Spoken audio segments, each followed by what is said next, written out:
the Inspirative TV channel. Meet different people with different experiences, language, culture, arts, and education.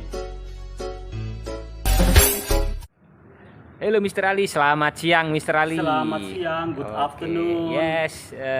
Iya. Oke, sepertinya konten menarik hari ini ya. Iya, saya selalu bikin konten-konten yang menarik untuk memberi wawasan juga sama viewer. Yap. Ya, nggak hanya cuman canda-candaan aja, tapi saya harus mentransfer knowledge ya. Oke, pengetahuan. Pengetahuan yang memang penting untuk usia segalanya. Iya, perlu usia milenial, usia ibu-ibu, usia bapak. Dan sekarang judulnya Post Power Syndrome. Tahu nggak? Oke, Post Power Syndrome ini apa, Mister? Post Power Syndrome itu orang yang masa pensiun. Kan awalnya dia aktif, tiba-tiba non aktif. Oh, langsung berhenti ya, aktif terus langsung berhenti gitu ya. Jadi itu mengalami Post Power Syndrome. Seperti contoh saya punya sahabat itu komandan, bro. Iya. Komandannya itu army, tentara, ya kan? Dia kan setiap pagi di kesatuannya dia selalu memimpin upacara, ya kan? Apel pagi kayak gitu. Siap, Greg, kayak gitu kan. Greg, kayak gitu kan. Jadi tegas banget sebagai tentara, ya kan. Pas pada saat itu tiba-tiba dia itu harus mengalami pensiun dan berhenti seketika kegiatan itu. Akhirnya di rumah istrinya mau masak, suruh apel pagi dulu. Iya, sama pembantunya dijejer gitu kan. Pembantunya ada 2, istrinya 1, ya kan. Iya. Ayo siap, Greg, ya kan. Lencang kanan, Greg, gitu kan. Kayak gitu. Masak, gerak. Iya, masak, Greg, iya. Kasih bumbu, Greg, gitu kan. Iya. Iya, wah keren ini Mister, menarik ya. Gimana Mister? Oke, lanjut. Baca ya. Oke. Jadi Post Power Syndrome atau sindrom pasca kekuasaan. Nah, berarti rata-rata itu orang-orang penting, ya kan? Orang-orang yang awalnya jadi pemimpin. Ini cara mendampingi penderitanya. Post Power Syndrome atau sindrom pasca kekuasaan adalah kondisi ketika seseorang hidup dalam bayang-bayang kekuasaan.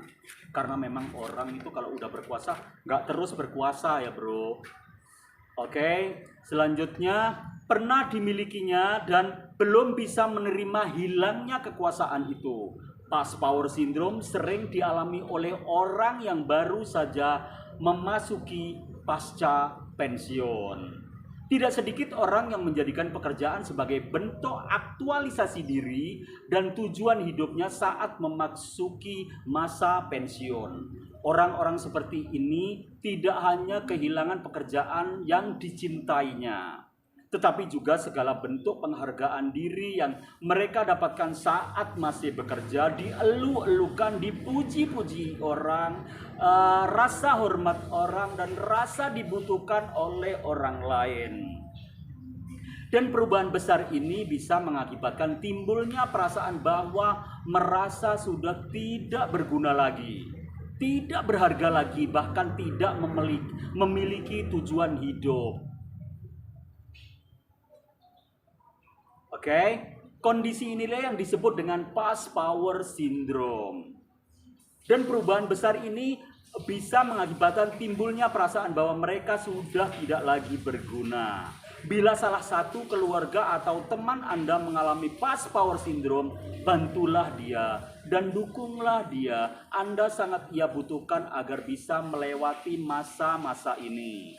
Pasalnya, bila dibiarkan berlarut-larut, Post Power Syndrome bisa menyebabkan penderita mengalami berbagai gangguan kesehatan, baik secara fisik maupun non-fisik atau mental.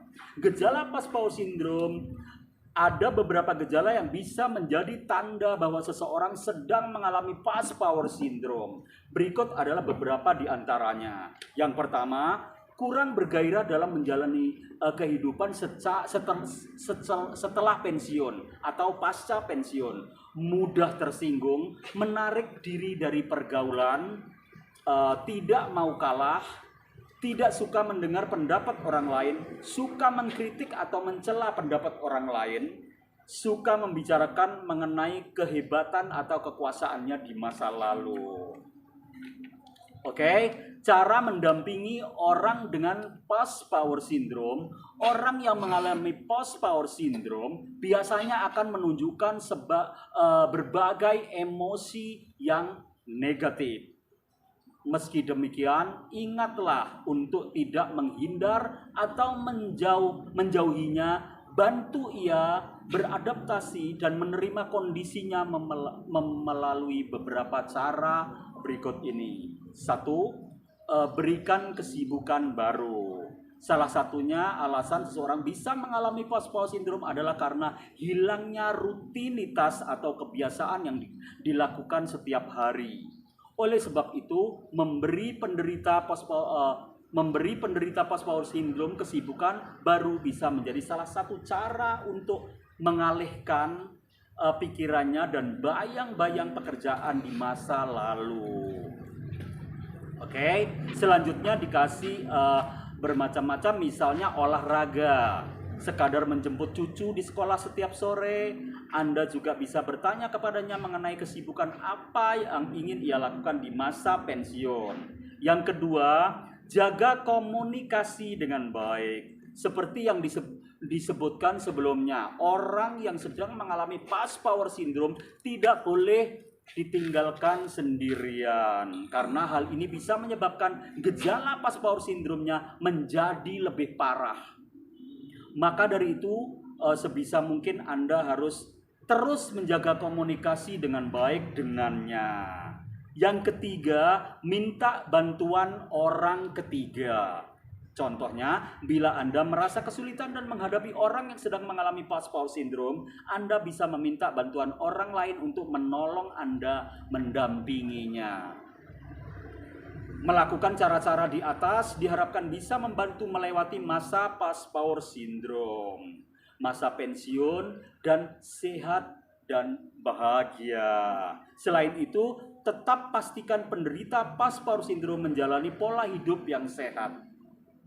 Anda bisa mengajaknya untuk membiasakan diri makan makanan sehat, mengingatkannya untuk tidur cukup dan tidak bergadang tiap malam, dan mengajaknya berolahraga, mengingatkannya berolahraga. Hal ini akan memberikan pengaruh baik untuk kesehatan mentalnya. Namun bila cara-cara Anda yang lakukan di atas tidak berhasil, atau mungkin ia malah terlihat tambah murung dan mengutarakannya perasaan bahwa dirinya tidak berguna lagi, tidak lagi punya tujuan hidup, cobalah untuk berkonsultasi dengan psikolog atau psikiater. Psikolog dapat membantu Anda mencari cara terbaik mendampingi penderita post power syndrome yang mungkin sudah sampai mengalami depresi yang berat. Jika perlu, psikolog juga bisa merujuk ke psikiater agar kondisi ini bisa ditangani dengan obat. That's all about post power syndrome. Jadi sudah paham kan? Iya, menarik sekali, Mister. Iya, coba saya ambil kesimpulan apa post power syndrome. Jadi orang yang sebelumnya aktif ya, berkuasa ya, kebanyakan ya para pemimpin pernah jadi kepala ya, iya, kayak gitu. Jadi kepala perusahaan, iya, jadi kayak tadi jenderal ya, polisi ya kan, TNI ya kan, kepala, pokoknya apa pokoknya itu skala besar kan, yang besar. Dulunya aktif menjadi non aktif. Itu berarti harus beradaptasi untuk masa pengurangan beban kegiatan ya, Mister ya.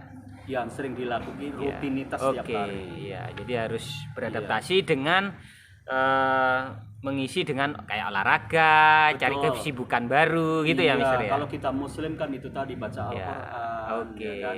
Zikir. Betul tapi sekali. Itu harus ada pendampingnya, Bro. Biar ini ngawur nanti ya kan. Iya. Seperti ini, Mister, seperti bapak saya. Iya. Ya itu pernah di salah satu instansi terus berhenti pensiun. Akhirnya kesibukannya yaitu nyuci baju, ngepel-ngepel. Namanya anak-anaknya kan, kasihan sudah sepuh. Tapi bapak bilang gak usah, gak apa-apa. Gak usah, memang dia mencari kesibukan baru gitu setelah pasca pensiun kan. Gitu. Jadi anak-anak biarkan aja. Betul. Yang penting papaku sehat kayak gitu gitu ya. kan. Justru kalau diem malah nggak sehat ya Nggak nanti ya. sehat, lagian lagi stres ya kan.